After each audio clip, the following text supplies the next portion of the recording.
सुबह के 5 बजे थे। सूरज अभी पूरी तरह निकला नहीं था। सड़कें लगभग खाली थीं और ठंडी हवा चल रही थी। शहर के एक छोटे से मोहल्ले में रामू नाम का एक ऑटो चालक रहता था। रामू बहुत गरीब था। उसका पुराना ऑटो कई जगह से टूटा हुआ था, लेकिन वह रोज सुबह उसे साफ करता और भगवान का नाम लेकर काम पर निकल जाता। उसके घर में उसकी बूढ़ी माँ, पत्नी सीता और 10 साल का बेटा सोनू रहता था। रामू की कमाई बहुत कम थी। कई बार तो पूरे दिन मेहनत करने के बाद भी इतना पैसा नहीं मिलता था कि घर का खर्च आराम से चल सके। लेकिन फिर भी वह कभी किसी के साथ बेईमानी नहीं करता था। एक दिन सुबह उसकी माँ की तबीयत अचानक खराब हो गई। डॉक्टर ने कुछ दवाइयाँ लिखीं, जिनकी कीमत लगभग 1000 रुपये थी। रामू की जेब में केवल 200 रुपये थे।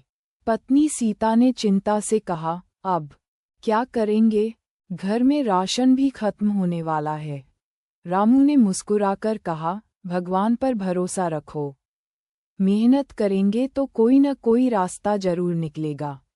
ये कहकर वह ऑटो लेकर शहर की ओर निकल पड़ा। उस दिन भी किस्मत उसका साथ नहीं दे रही थी।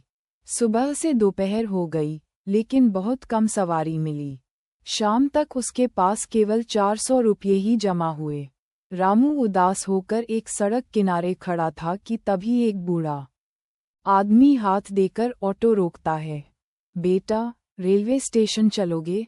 बूढ़े आदमी ने पूछा। जी बाबूजी, बैठ जाए, रामू ने मुस्कुराते हुए कहा। रास्ते में बूढ़ा आदमी रामू से बातें करने लगा। उसने पूछा, तुम्हारे परिवार में कौन कौन है? रामू ने अपनी गरीबी और परिवार की सारी बातें बता दीं। बूढ़ा आदमी चुपचाप उसकी बातें सुनता रहा।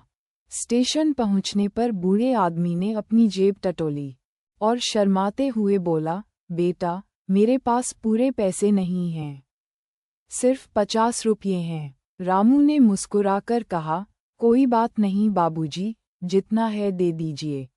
बूढ़े आदमी की आंखों में सम्मान झलकने लगा। उसने रामू को आशीर्वाद दिया और स्टेशन के अंदर चला गया। रामू वापस जाने लगा, तभी उसकी नज़र ऑटो की पिछली सीट पर पड़ी। वहाँ एक काला बैग रखा हुआ था।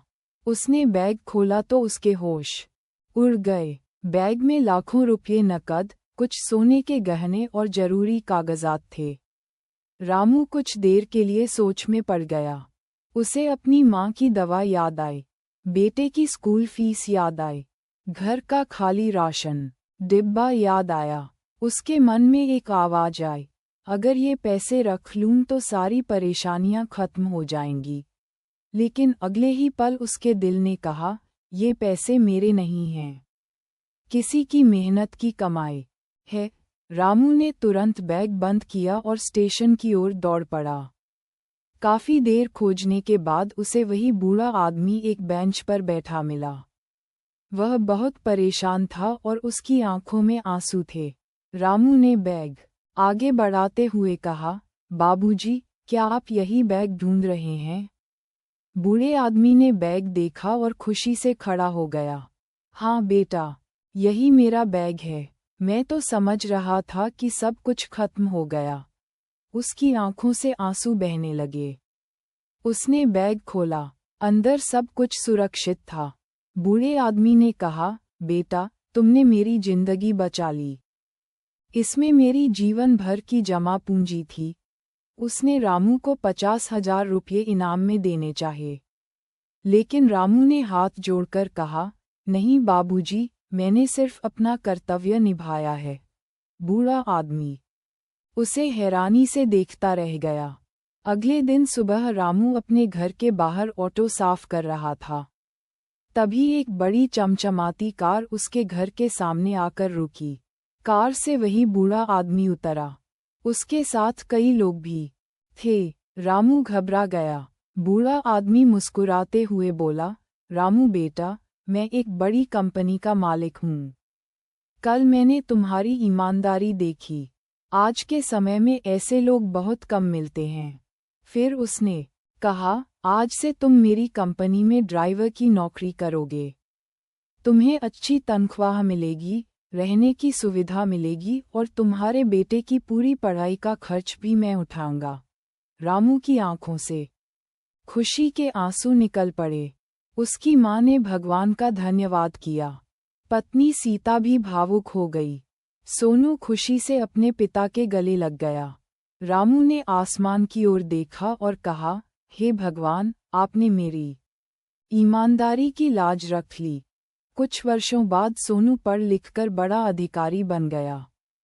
लोग जब भी ईमानदारी की बात करते, रामू ऑटोवाले का नाम जरूर लेते।